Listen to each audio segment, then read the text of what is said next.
Accueil de Gérard Bédarida, secrétaire national de la NCGG, par le président Nicolas Pagès. Monsieur Jacot, c'est le propriétaire des lieux et c'est le manadi du coin.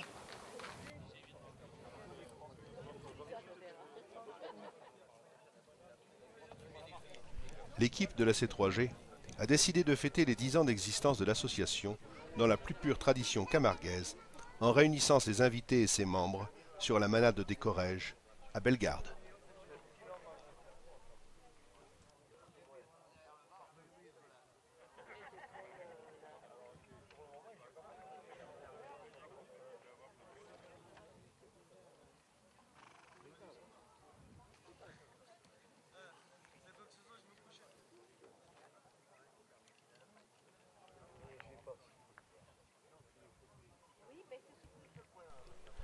Terre du vent, des chevaux, des taureaux, de la mer et du sel, la Camargue conserve jalousement ses traditions.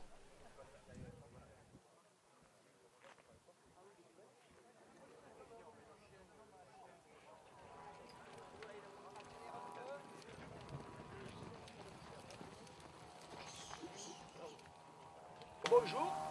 Bonjour. Bienvenue à la manade des Corrèges, cette firade des chasseurs de graille gibier. Je vais vous expliquer le but de la ferrade. C'est une tradition qui remonte depuis qu'il y a des taureaux de Camargue. Et c'est obligatoire de faire les marques à feu. Alors, je vais vous présenter les cavaliers qui vont participer à cette manade, à cette ferrade, pardon. Vous avez Fred à gauche. Vous avez Jean-Marc après. Vous avez Manon. Vous avez Kevin. Vous avez Jean-Louis. Et vous avez Sandrine. Voilà. Et Yves pour vous servir. Vous avez Oliver. Et celui qui s'occupe du taureau, il s'occupe du feu et il va s'occuper d'attraper des veaux et tout. Alors c'est les volontaires quand même, vous pouvez donner un coup de main, que ce soit homme ou femme, ils seront les bienvenus. Allez, on va vous prier le premier veau et on va vous l'envoyer.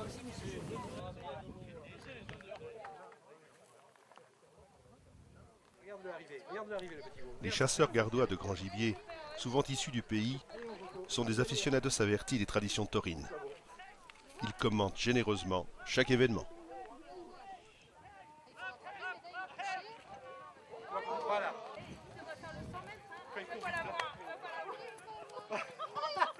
Regarde Sébastien derrière.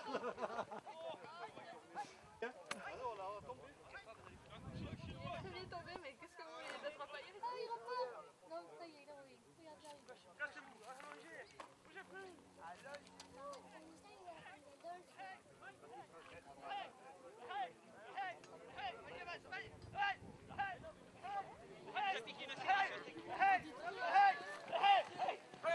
Allez là! Allez! Ça y est, il va attraper. Allez!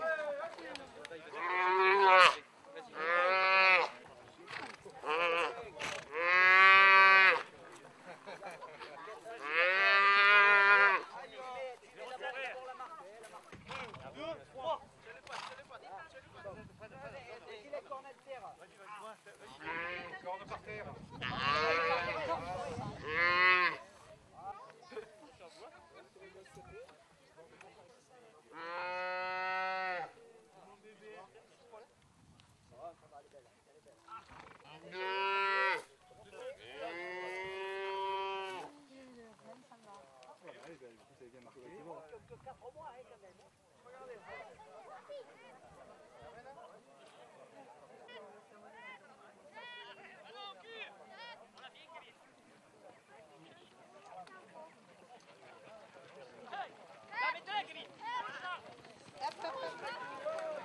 Il s'est sauvé. Ça s'appelle, j'en suis sûre, moi, là. Comme il a... Là non plus, c'est pas la peine de courir. Ah oui.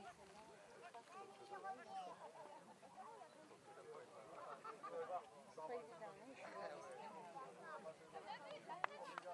Ah, je vois, tu vois, je passe. Élevés sur de très grands espaces pratiquement à l'état sauvage, les veaux déjouent souvent les meilleures stratégies échafaudées pour les capturer selon la tradition. Coupe-le, il ne peut pas le couper. C'est vachement sportif. Hein. pour le veau. C'était mis au milieu, ça c'est sûr, c'était prévisible.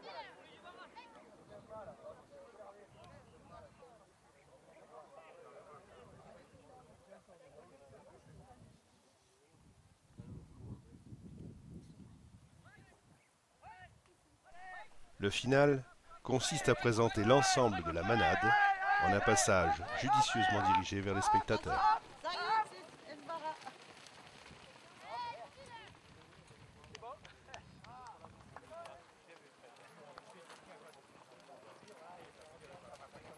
Bien, alors je vais essayer d'être très bref parce qu'après je vous laisserai la parole quand même à deux représentants déjà à Gérard, hein, qui dit un petit mot, et puis à Marc, qui nous fait l'honneur et le plaisir d'être présent aujourd'hui.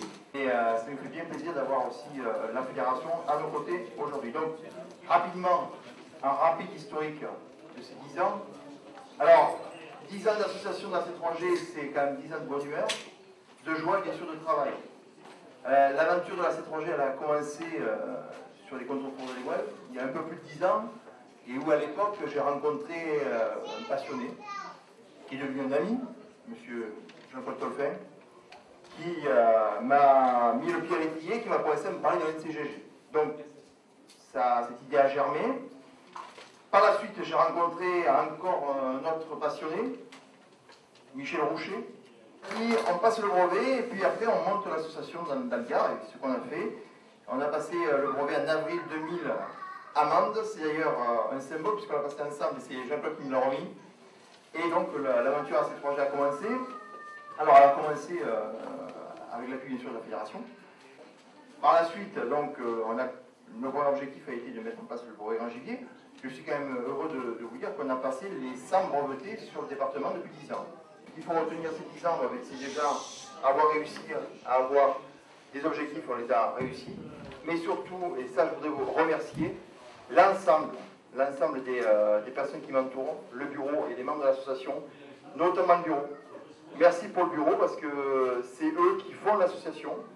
Et je vous garantis que je souhaite à tous les présidents d'association d'avoir la même équipe autour d'eux, parce que c'est vraiment un pur bonheur de gérer une association avec des collègues pareils. Vraiment, merci à eux, merci à tous. Depuis que je suis secrétaire général de l'association, j'ai toujours eu d'excellents rapports avec l'AD du Gard. Ce que je peux vous dire très sincèrement, c'est qu'effectivement, vous êtes dans les départements du Sud et notamment dans les régions du Logan-Roussillon, l'AD sur lequel on s'appuie le plus, parce que vous êtes les plus sérieux, les plus motivés. C'est important pour l'association. C'est important aussi de rappeler que la chasse du grand gibier, elle est aujourd'hui en train d'évoluer en France, essentiellement au Sud. La chasse qui reste un élément, je dirais, viscéral au sein de la vie des campagnes, ce qui n'est plus le cas dans le Nord. Donc, je trouve qu'on compte sur vous, en tout cas, tous les départements du Sud et spécialement le département du Gard, pour participer à cette réflexion. Faire preuve d'innovation, c'est très très important parce que je crois que la chasse, elle ne survivra que si on ne se place pas sur le terrain de la défensive, mais que si on se place sur le terrain de l'innovation et de l'offensive. Merci. Je suis heureux de participer à cette fête aujourd'hui, au nom de la fédération, parce qu'effectivement, elle a vu créer cette association et l'unité qu'il y a du groupe des actifs est salutaire pour l'image de la chasse et les valeurs qui sont les nôtres. On s'est attelé, la fédération et vos associations, les lieutenants de batterie aussi, ont participé à la valorisation. Et la fédération s'attelle à conserver les valeurs d'éthique, de morale, et votre association contribue à valoriser justement cet esprit, cette éthique. C'est pas simple. On a fait un schéma départemental de gestion qui a été un document phare et salutaire pour le département, courageux politiquement pour les élus.